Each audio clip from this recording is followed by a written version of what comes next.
This podcast is brought to you by Renewal by Anderson of Central Pennsylvania, who wants to show you a little bit of love during this February. If you buy one window or door, you'll get another window or door for 40% off, and another $200 off your patio door project. Ooh la la. Call 717-727-7558 or drop by rbacentralpa.com/deals for more information. Some drug courts will be required to allow for people to take opioid addiction medication. Meanwhile, a number of state universities will waive criminal background checks for certain student employees. I-95's emergency status has been extended, and Pennsylvania's sinful. I'm Claudia Dimuro, and you're listening to Today in PA.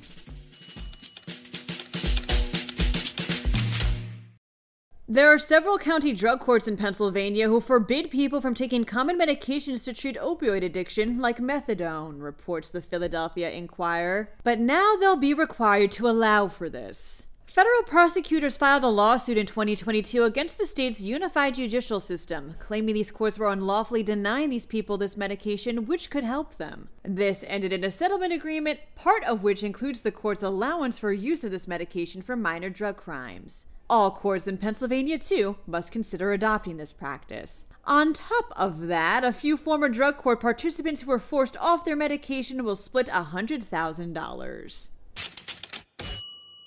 10 state universities will waive criminal background checks for some of their student employees, reports PennLive. The system's governing board approved a policy change last Thursday that carves out student employees who have no direct contact and/or routine contact with minors during the course of their work. This clearance, explained the system's deputy chancellor Randy Goyne, was hurting students on work studies who depend on jobs as part of their financial aid package. Elaborates he, quote, "We might have a student who is working for one semester stocking books at a bookstore working in a dining hall. If their background checks take 2 to 3 months to be finished, they could very well miss a half semester of work study, a half semester of financial aid potentially derailing their progress." The system's background check policy, according to officials, was broad as a way to err on the side of caution to protect minors on campuses for events like sports games or campus visits. For the full list of schools this applies to, check out the podcast article link.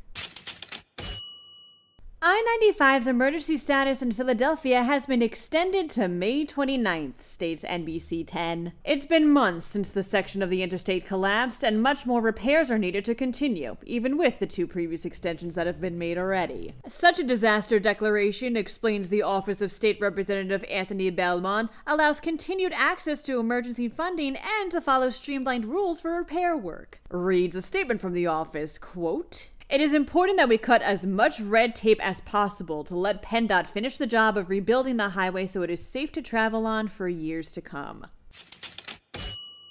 Pennsylvania's sinful, says PennLive. Tomorrow's Mardi Gras, a day for people to get their wild side out of their system before Lent begins. And in an annual study that ranked each state on metrics relevant to the 7 deadly sins, WalletHub placed Pennsylvania in 9th on a list of the most sinful states, especially when it came to vanity, under which the Keystone State ranked 5th overall. Yeah, I see you checking yourself out.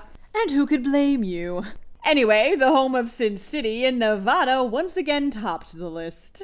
That wraps up today's episode. Hope the hangover from yesterday that some of you have isn't too bad. For even more news, visit PennLive.com. Also, please don't forget to rate this podcast on either Apple or Amazon, and to leave it an honest review, too. Thanks ahead of time, and as always, thanks for listening.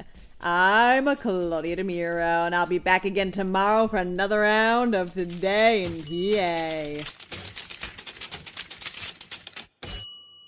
This podcast is brought to you by Renewal by Anderson of Central Pennsylvania, who wants to show you a little bit of love during this February. If you buy one window or door, you'll get another window or door for 40% off, and another $200 off your patio door project.